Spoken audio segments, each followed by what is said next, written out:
In about an hour, Kentwood residents will gather to remember 81-year-old David Bouwman and his 80-year-old wife, Vivian, both killed in their home during what appears to be a random robbery attempt last week. 24-Hour News 8's Joe LaFurge is live at Pinewood Park in Kentwood with more on this story. Joe.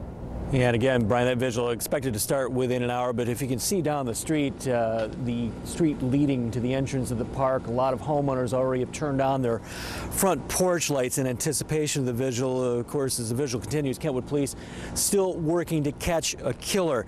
You know, sometimes timing is everything when it comes to solving a crime. Match a detail, something like a car driving down a street at a particular time, well, that can sometimes break a case wide open.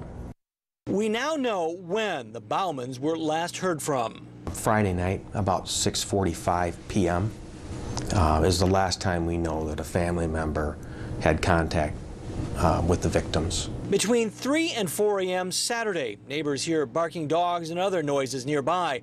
If that's when the break-ins occur, it may be the same time someone drives off in the Bouwmans' gold 2001 Cadillac. Anybody who maybe would have been out that time of night, maybe it's just getting gas, that may have seen a vehicle similar to this one. Whose car was that? Saturday morning, about 10 a.m., the Bouwmans' Cadillac is found burning in this Wyoming apartment complex parking lot.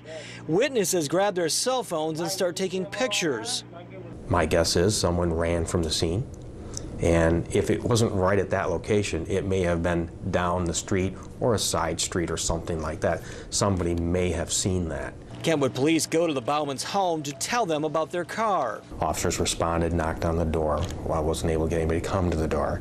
Officers leave. About an hour later, at 11 a.m., neighbors find suspicious footprints they believe are tied to attempted break-ins.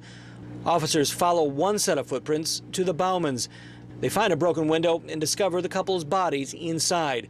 Chief Hillen says while the crime appears to be random, his investigators are not ruling out anything or anyone. Any tip that you might think of insignificant may be useful to us. And of course, forensic evidence, and while they're not getting specific as to what kind of forensic evidence was taken out of the home, but in general, it can mean anything from fingerprints to DNA. All of that has been processed. The Kent County Sheriff's Department, technicians with the department helping Kentwood police with some of that process. The Michigan State Police Lab taking a part in some of that process as well. All of this in a very high priority.